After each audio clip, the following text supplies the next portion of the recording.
No niin. Travel Managerit pääsee myös lisäämään profiileita, ja profiilit löytyy tietenkin täältä vasemman laidan valikosta keskiväliltä on tämä Users-kohta, ja täällä on sitten kaikki organisaation profiilit hallittavissa, ja niitä pystyy sitten yksittäisiä kivasti lisäämään tästä plus-merkistä. Ja täältä aukeaa kaavake, johon sitten täytetään nämä tarvittavat kohdat. Sellainen huomio ehkä, että järjestelmä ei tunnista ääkkösiä, eli jos nimessä on ä- tai ö-kirjaimia, niin kirjoittaa ne sitten aana tai oona, ja välimerkit sitten jätetään myös pois, eli sellaiset nimet sitten joko yhteen tai erikseen, mutta ei mitään erikoismerkkejä. Pakollisena tietona on myös syntymäaika, sen pääsee tästä valitsemaan. Otetaan täältä Ristolle syntymäaika ja sitten tämä puhelinnumero niin, että tähän ensimmäiseen laatikkoon tulee tuo maakoodi ja sitten seuraavaan puhelinnumero ilman sitä ensimmäistä nollaa. Ja tämä profiili perustuu aina sähköpostiosoitteeseen, eli se on tärkeää olla oikein täällä. Toki voi luoda myös sellaisia käyttäjiä, joilla ei ole sähköpostia ollenkaan käytössä, mutta silloin ne matkadokumentit menee aina sille varaajalle, eli ei lainkaan lähde sitten mihin, kun sellaista osoitetta ei ole, niin ei lähde mihinkään. Laitetaan tänne osoite Ristolle ja salasana, eli tänne pitää aina laittaa joku salasana, mutta se sitten ensimmäisen kirjautumisen yhteydessä niin järjestelmä pyytää sen vaihtamaan. Ja nyt jos mä tästä laitan lisäisin, niin tästä lähtee sitten ilmoitus Ristolle, että hänelle on profiili luotu. Jos mä en halua, että tästä mitään tietoa lähtee, niin mä voin tikata tästä tämän Don't send email to the new user. Ja se kertookin mulle sitten, että mulla oli liian vähän merkkejä tässä mun salasanassa. Ja mä lisään tuohon muutaman ja pääsen sitten täydentämään tämän profiilin. Ja täällä on tämmöisiä punaisia pieniä palloja, niin näkyy, että täällä on pakollisia tietoja, mitkä pitää vielä laittaa. Tähdellä on merkitty nämä laatikot, mitkä on täytettävä, mutta mä suosittelen, että aina täyttää myös tämän nationality-kohdan, että tiettyjen hotellien yhteydessä se tieto on pakollinen ja siinä saattaa sitten olla ongelmia, jos ei ole täytetty. Eli se kannattaa aina laittaa. Puhelinnumero täällä onkin valmiina ja sitten mä pääsen tallentamaan tämän ensimmäisen välilehden täältä profiileista.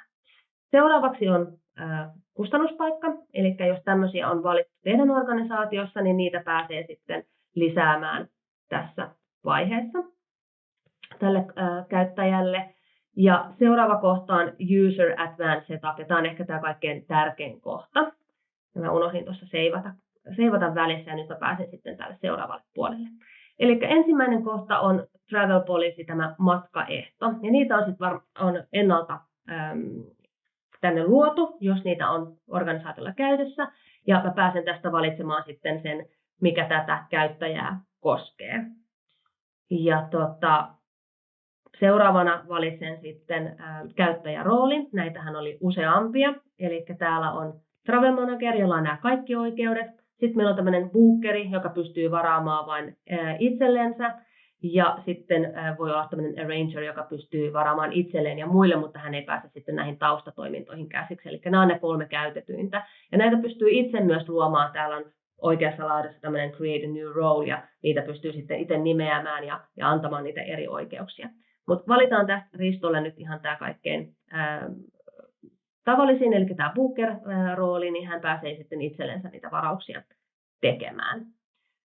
Kolmas kohta on tämmöinen hyväksymisketjuihin liittyvä kohta. Jos se teillä on käytössä organisaatiossa, niin sitten se kannattaa valita sen, tai valitaan sen nimen mukaan, jos niitä on useampia. Ja jos niitä ei ole, niin tähän täytyy kuitenkin valita joku, ja siellä on sitten defaulttina valittuna tai täytettynä sitten teille joku kohta.